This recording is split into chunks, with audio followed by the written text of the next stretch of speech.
तोड़ने की कोशिश किसने की? पैसों के बल पे की गोवा की सरकार।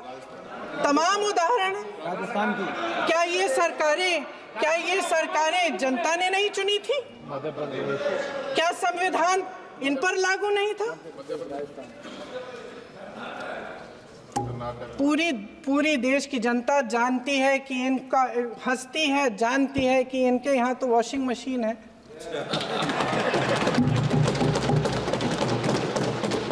तो यहाँ से वहाँ जाता है, वो धुल जाता है।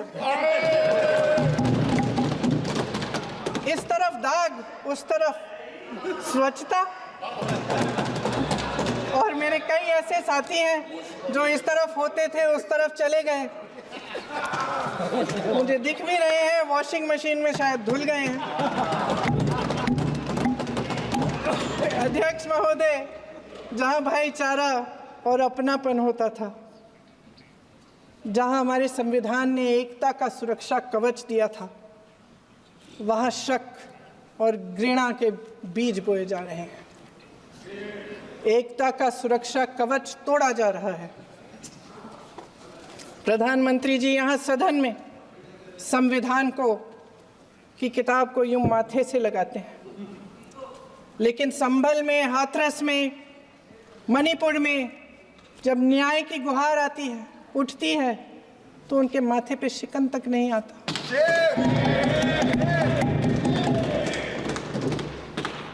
शायद समझ नहीं पाए हैं कि भारत का संविधान संघ का विधान नहीं है।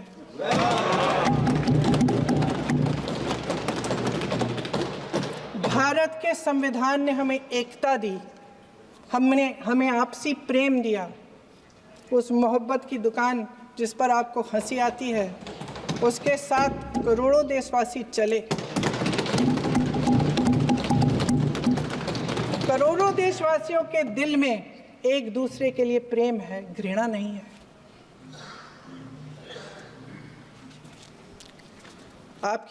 इनकी जो विभाजनकारी नीतियां हैं, उसका नतीजा हम रोज देखते हैं। राजनीतिक फायदे के लिए संविधान को छोड़िए, देश की एकता को भी ये रख नहीं सकते, इसकी सुरक्षा नहीं कर सकते। हमने संभल में देखा, मणिपुर में देखा। दरअसल इनका कहना है कि अलग अलग इस देश के अलग अलग हिस्से हैं, लेकिन हमारा संविधान कहता है कि ये देश एक है और ये देश एक रहेगा। जहां खुला विवाद होता था, अभिव्यक्ति का सुरक्षा कवच होता था, इन्होंने भय का माहौल पैदा किया है। सत्ता पक्ष के मेरे साथी अक्सर 75 सालों की बात करते हैं, लेकिन इन 75 सालों में ये उम्मीद, आशा, ये अभिव्यक्ति की ज्योति कभी थमी नहीं, कभी बुझी नहीं।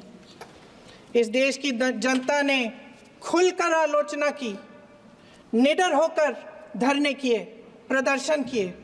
जब जब जनता नाराज हुई, तब तब सत्ता को ललकारा, उसे चेतावनी दी। बड़े से बड़े नेताओं